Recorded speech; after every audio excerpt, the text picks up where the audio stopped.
हजाय district गामि थानसालियाव जों फैनानै ओरैबादि मोजां मोनबोदों माने बेयाव जेरैबायदि रायजो राजाफ्रा गेदारिं जानांगौमोन बेनिबो एसे बारा अनजिमानि जादों माने थानसालियानो जायगा थोयैनि बाहेरायावसो जिरायलायनो नांनाय जादों बेखौ नुनानै गोसोआव ओरैबादि गोजोननाय मोनदों जाहाथे जोंनि बाथौ सिबियारियाबो सानसे बेलासे ओरैबादि गाजा गोमजा जौगालांनो हागोन बेखौ आं माने गोजानैबाबो सिमां नुहुरनाय बादि मोनदों आरो बेनिफ्राय जों बे फोसाब सोलों जौगाथाय बिसम्बिफोरखौ लानानै जों जेरै जिल्ला दावबायदों जोंनि जिल्ला दावबायनाया जिहेतु थांखि बे थांखिया फेलें जानाय नङा होननानै आं सानो बिदिबादि जुदि दिनै लाइमोन सेंग्रा सिख्ला ग्रोम ग्रोम जोंनि अराय बाथौ सिबियारि रायजो राजाया जुदि खौसेथियै जों जानजि खाफ्रानानै आगान सुरोबा मालाबाबो जोंनि धोरोमा थावसानाया थानाय नङा बेखौ आं सानो दा जोंनि थाखाय बे हाबाफारिया गोसोब्लाबो नङा मानो होनब्ला जों माखासे सोलोंनायखौ न'खरनिफ्रायनो दाजेननो हायो मानो होनब्ला जोङो गोदान माबा मोनसे थानसालि बा माबा मोनसे जायगा बिदिबादि प्लेटफर्म नाङा जों फिसाखौ जोनोमनि उनाव जेब्ला देरगोन राव रायलायनो रोंगोन बे समनिफ्रायनो जोङो फिसाखौ लेखाजों लोगोसे जों धोरोमनि आसार खान्थि नेम निथिफोरखौ फोरोंलांफानो हायो दिनै आफा नै फैखौ बेयाव फै खुलुम फै फोथा लाफै नै दै गोथार लों आफा बियो निस्सय बिदिनो मोनसेनिफ्राय मोनसे फारि फारि आगान सुरलांनो हागोन रोंलांगोन आं बेखौबो माने रोखा बुंनो हायो दिनै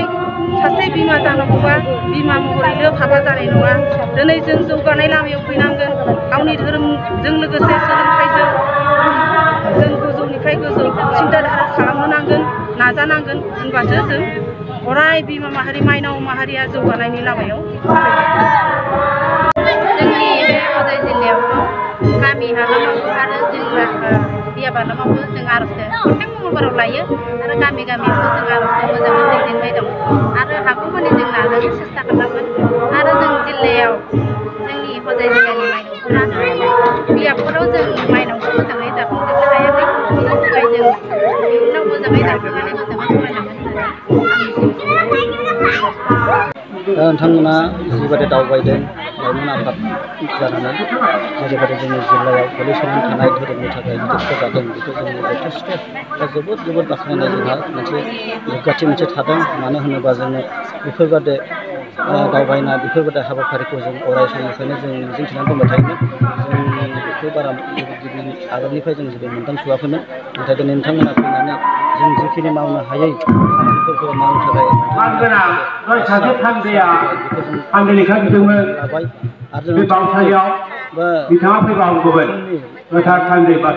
जोंनि जिखिनि अराय रायजो राजानि सिगाङाव थांनानै जों मावफुंनो जों हाबाफारि जों आखायाव लागोन आरो लोगोसे मावगोनबो मानो होनोबा जों धोरोमजोंसो जोंहा सिनायथि थायो जों धोरोमखौ गारनो हाया जोंनि गोदोनिफ्राय परम्परा गोथौयैनो जोंहा जोंनि आइ आफा आबौनिफ्रायनो जोंहा बाथौ धोरोमखौ सिबिबोखानाय बाथौ सिबिबोखानायाव जोंहा जेबो दस्रा साननो गोनां जेबो बाथ्रा थाया जों दा गोग्गानाय मानो होनोबा जोंनि बे ओनसोलाव बे जिल्लायाव जोंहा बाथौ हारिनि रायजो राजायानो बांसिन दं बेनि थाखाय जोंहा जेबो गिनांगौ बाथ्रा थाया जों बेखायनो दा जों बेबायदि लाइमोननिफ्राय बिबान मोनदों बे बिबाननिफ्राय जोङो उदाहरन हिसाबै मोखाङावनो जों जोंनि बियाबनि गेजेराव एसे समाव जोङो बियाब दानो हायाखैमोन बेफोरबायदि जायगायाव जों थांनानै बियाब दानायखौ जों मोननैसो बियाब जों दानो हाबाय आरो बिदि जों दानांगौ गोनां दंबावो जोंहा जोंनिफ्राय दा जिथु हजाय जिल्लानि बर' मेजरिटिनि गेजेरनिफ्राय 30 किल'मिटारनि गोजानाव मोनसे जोंहा बर' रायजो राजा दङ बिथांमोनाबो निस्सय बाथौ हारियानो दा बिथांमोननि ओनसोलावबो जों थांनानै जों बाथौनि जिल्ला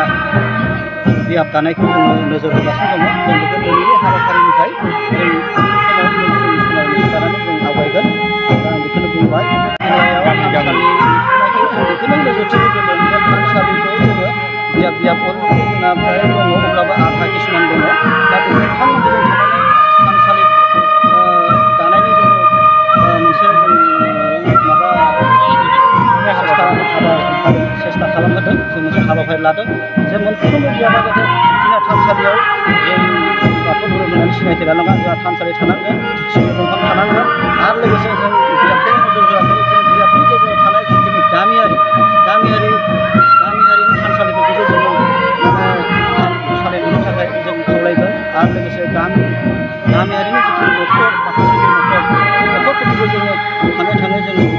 बेखौ